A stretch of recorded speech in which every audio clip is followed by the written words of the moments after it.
Mga sangkay, pahiram po ng ilang saglit ng inyong panahon at samahan niyo po akong maglakbay papuntang Baras, Rizal. Nanggaling na po tayo ng Taguig City at nadaanan po natin ang Taytay, Rizal. Paakyat na po tayo ng Antipolo City mga sangkay. Ito ay di kalayuan sa Metro Manila.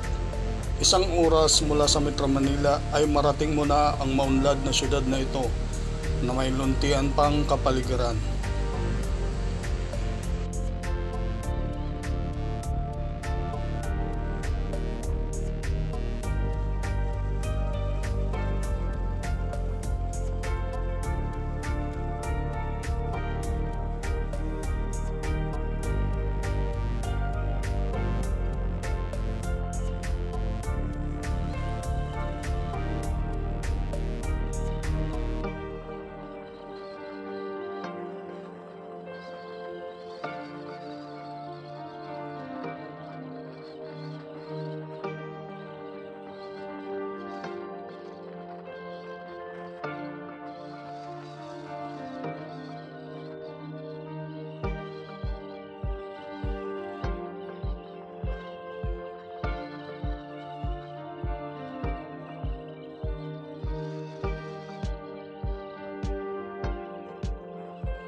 Nandito na po tayo ngayon sa Baras, Rizal, mga sangkay.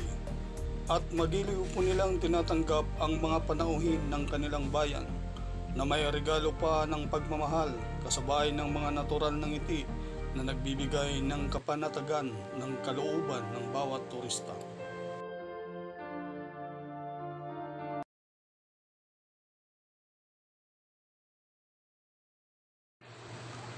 Mga sangkay, ito po ang St. Joseph Church, isang simbahan na sinubok, nahubog at napanday ang katatagan ng mahabang panahon. Ang natatanging simbahan na may dedikasyon kay St. Joseph sa buong silangang bahagi ng Luzon at nag-ukit ng kasaysayan ng katatagan ng pananampalataya bilang Kristiyano sa bayan ng Rizal. Ang lumang simbahan na to ay isang Roman Catholic Church, mga sangkay. Ito po ay 337 taon nang nananatiling nakatayo.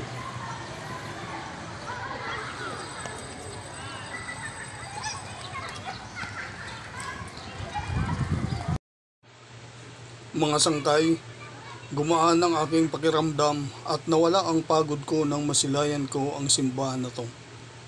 Tila baga nagbibigay siya ng lakas at tatag sa ating paglalakbay.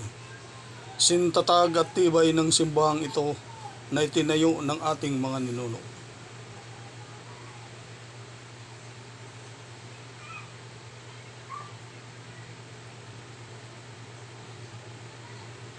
mga sangkay, sa likod ng altar ng mapaghimalang imahe ni Saint Joseph na daang taon na nakalagak dito, ay pwede po tayong umakyat at tanim-tim na manalangin.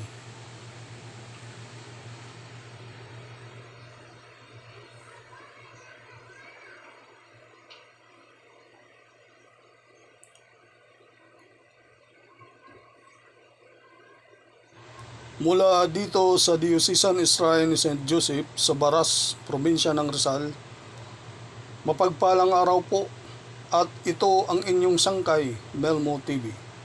Maraming salamat.